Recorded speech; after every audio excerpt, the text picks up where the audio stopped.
Hello, hello, welcome. Welcome to this first lesson. We're on day 1 of this free experience, and we are going to create a whimsical landscape. I have taped my piece of paper. It's 5 by 7 inches, and I'm making it small just for the sake of time today.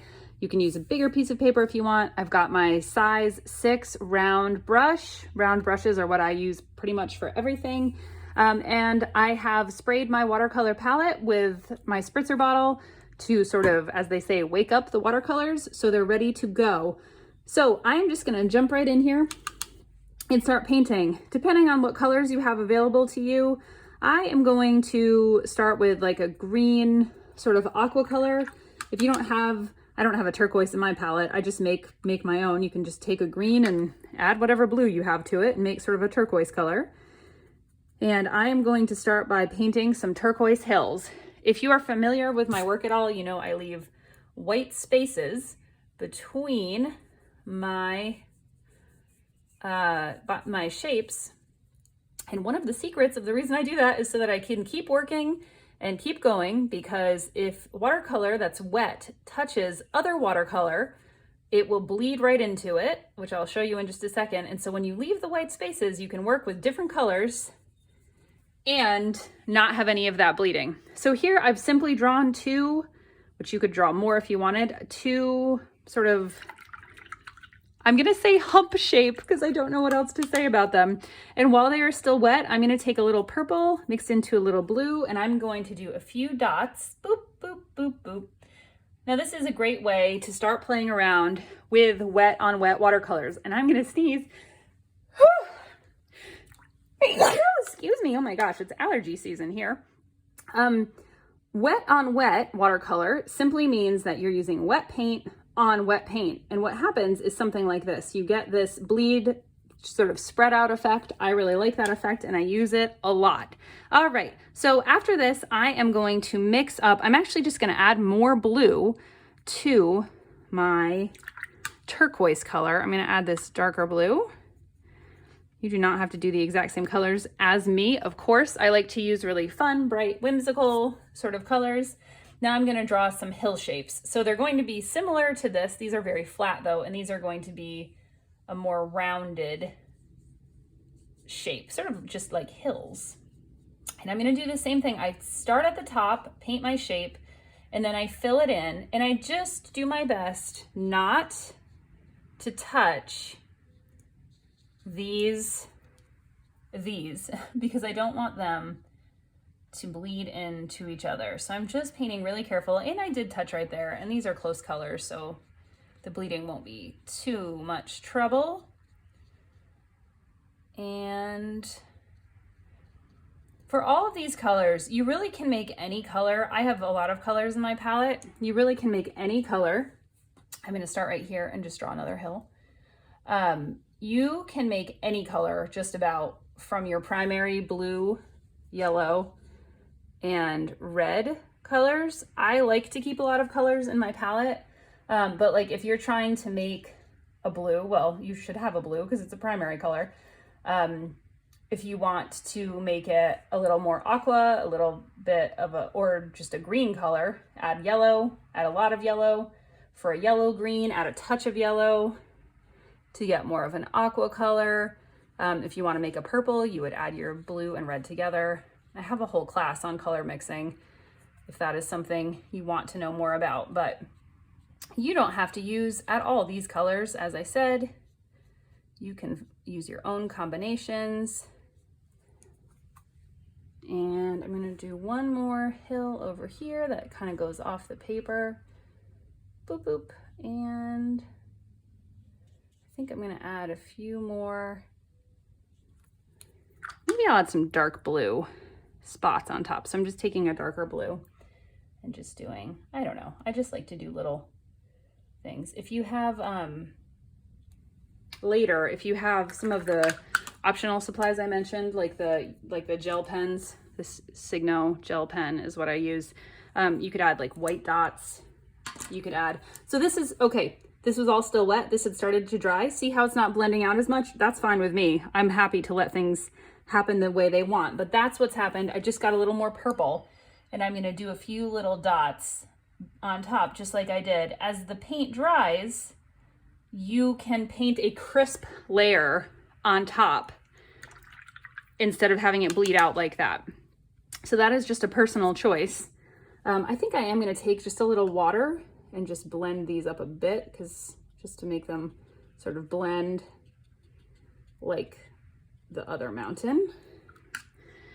And now I'm going to grab purple. If you do not have purple, like I said, red and blue together will make a purple. You just can vary the amount of red or blue depending on what kind of purple you want. I just added some magenta, which if you wanted a more magenta color, you'd be heavier on the red and lighter on the blue if you were mixing your own. And now I'm going to do some steep kind of mountains like so. And how do I determine where this stuff goes? How do I plan ahead? That's some stuff that I talk about. I have an 8-week class that I teach you more in depth, but I will say, I've painted a lot of paintings like this. So right now I'm just sort of going with my gut. I believe a lot in the intuitive process of painting. I believe in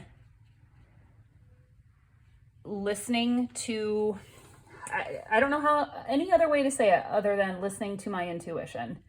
I listen inside, or if I get a vision of what I think is right. And this is not like a super out there thing. We all have that inner voice. I know you have felt it yourself. You have felt like, oh, this is the wrong choice or this is the right choice. I'm just pretty in tune with it, and I just kind of go with what feels right. That's how I pick my colors. Okay, so now I took some light blue and I'm gonna tap the top there, make some of that, and then I'm gonna draw my second mountain like so. Very nice. And once you practice painting a landscape like this, you can mix up the colors, you can mix up the features in the painting. It's all entirely up to you. As I said in my tip, let your imagination run wild. I like to imagine, I live in the Blue Ridge Mountains and or the Appalachian Mountains, Blue Ridge section, yes. And the mountains do not look like this, but I like to imagine. I mean, they're beautiful the way they are too. I sometimes just paint them the way they are, but it's just fun. It's just fun to draw something the way you wish it was. I'm adding those blue to the top while it's still wet, and you can see down below all of this is starting to get dry. Now I am going to draw the sun, I think. So I'm mixing red with, this is like a vermilion red, and I'm mixing it with some orange. And I am just gonna paint it right here in the center. I'm just gonna draw kind of a half circle, and I'm trying to keep my hand out of this paint in case it's still wet. If you're trying to paint over something, you can put your hand down and sort of rest it like this. It's a little tougher to have control when you're doing it that way. I try to rest my hand. So we'll go like this. And I actually think I want that to be pinker. So I'm just taking some pink over here, no worries, and just adding it right on top. It's a great thing about wet watercolor is you can just add it like so. If you do not have pink in your palette, I'm not gonna lie, it's kind of difficult to get a pink color if you're only using your primary colors. You know, you can make red lighter by adding water. You can make any color lighter by adding water, but it's hard to get a true pink. And I use a lot of pink, so I bought the pink because I use it a lot.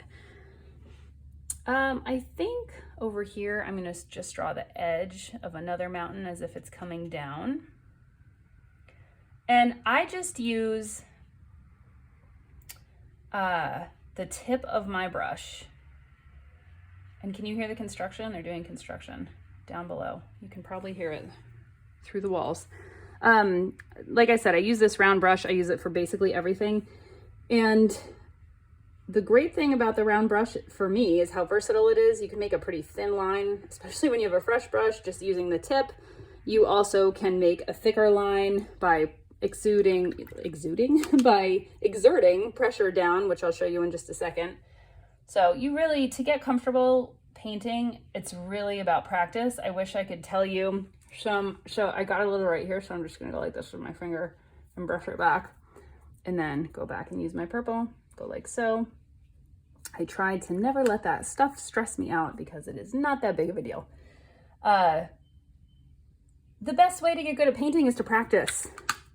That is how you learn. There is really no way around that. I wish I could tell you otherwise, but that is the way it goes. Okay, now let's draw some rays coming out from the sun. I'm gonna mix up just some yellow colors, yellow and orange colors next to each other on the palette here. If you are using a palette like this, or even if you have a pre-filled palette, there should be room for you to mix your colors. I like this palette because I can keep like my yellows, my oranges, my pink reds, green blues, purples, my dark colors sort of separate. If you need more space in your palette, just wipe it out with a paper towel. It's a good idea to keep paper towels nearby anyway, because then you can like sort of mop up things if there's a problem. All right, I am just gonna go like this and do my best to draw a straight line like so. It's true, sometimes I will use a ruler if my paint is dry, but for the sake of this, I'm just gonna show you like so. So I drew along the curve of the sun, and now I'm drawing at an angle out like this. And you can see now I'm pushing down on the side of my brush, and that lets me fill in a wider space. So I use the tip of my brush to draw the edge, the line of my shapes, and then I'm using the wide part of my brush, pushing down on it in order to fill in. Let me pull that down a little more. Okay, so now next to that, I'm waffling a little bit. I'm gonna use an orange color. So I'm gonna do the same thing. I'm just gonna use the tip of my brush, the very tip, and just go right here. Now, if you're really patient or wanna use a hairdryer or something, you can paint each of these individual elements. You could dry them, either waiting for them to dry or drying them with something like a hairdryer. But that's why I keep the white lines, because I can just keep working. So, you know, this is all just sort of freehand and estimating. I'm trying to figure out like where would this be coming out from and what would the angle be. And I'm gonna say it would be something like that. Like so.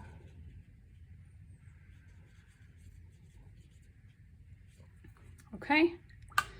Then I'm gonna go and do maybe a lighter, maybe I'll do like an orangey yellow next to that. I like to vary the colors a bit, just for that whimsical look.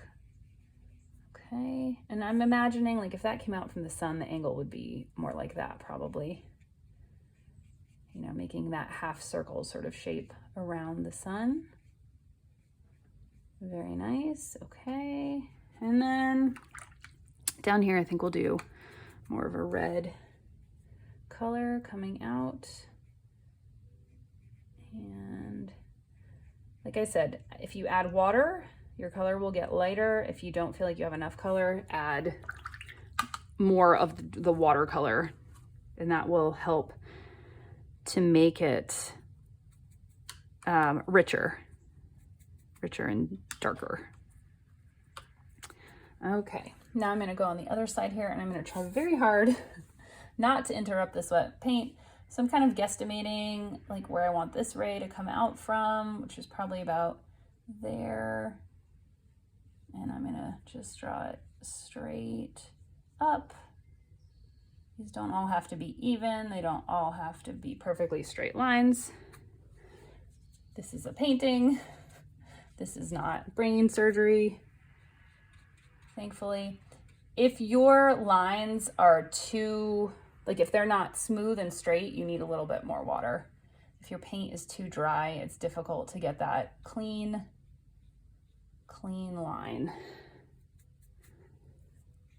And then, yeah, I can tell my paint here is a little dry too. You can see how quickly it's drying and it's not blending as well, but I'm still gonna try to make it work.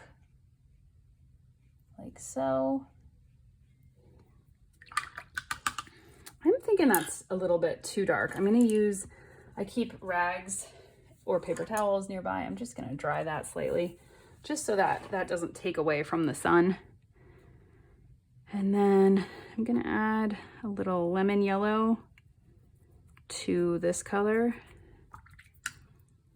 And if you need, if it's not coming onto your brush, just put your brush in water and tap it.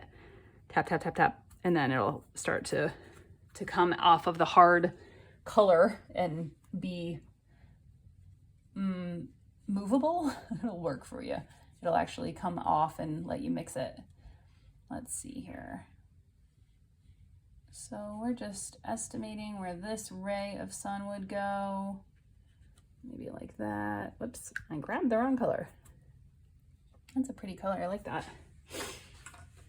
And I'm coming over here. I stand up when I paint, I move around a lot. That's one of those things I remember hearing, that like you should be able to paint from any direction. Well, you know what? Or you should be able to paint anything just from like the same direction, from sitting. And that doesn't work for me. I believe all those old rules are made to be broken. I don't like the idea of there being some sort of like fine art society that is difficult to get into for regular people. I think we all can just paint. Am I a professionally trained artist? No one asked, but I will answer. I don't know, kind of. I took lots and lots of art classes growing up, so in that way I was sort of professionally trained. I took AP art. I bet you didn't know that existed, 2 years in a row in high school. And then in college, I was studying to be an art teacher at first, so I did have to take a number of art classes, and that was sort of more of a professional training. But after only 1.5 years, I switched colleges and I switched my major to graphic design. And in that way, I didn't have, I had color theory and some classes like that, but I didn't take any more painting or drawing classes. It was a lot of like typography and pre-press, which seems super out of date now. I doubt they make kids take that anymore, but this was in like the year 2000 or so. I'm gonna do pink there for the end. And I just determine the colors based on like what I think it needs, what would balance it out. So yeah, I mean, yes and no. Like I didn't get a fine arts. I have a studio art degree. I don't have a fine arts degree. I certainly have a lot of practice making art, but I put down my paintbrush for many years and didn't pick it back up until I was in my mid-30s. I think I was 35 or almost 36 when I started painting again. And honestly, I didn't have a lot of painting experience. So in many ways, yes, I am self-taught. Just for the sake of this video, I'm going to go ahead and peel off the tape now. It's good to peel it at a 90-degree angle so you don't tear your paper. Why do I tape? I don't always, but it does help the paper from bowing up. And I do like the white line, so you'll often see me do this. And once you peel it off, it just looks so pretty and fresh and clean. There you go. Bum, bum, bum, bum. There's my whimsical quickie landscape. You can do the same thing. If you do have one of these optional extras, I have so many of them. This one looks like it's full. When it's dry, I wouldn't do it when it's wet, although I am going to try this right now. If you have done the white lines method, and if you don't like where some of your areas touch, you can use this pen and kind of touch it up just like that. You could also, if you wanted to, like add some white dots or add some other colors. I like to go crazy with that stuff. But that's that. That is day one. You have painted a beautiful whimsical landscape. You have a sunrise. It's beautiful. I hope that you have enjoyed it. Remember that if you paint one of these and you share it, tag me at Jen Pacici and hashtag paint with Jen, because I would love to see your work really and truly, and I would love to share it too. So I'll see you tomorrow for the next challenge. Bye.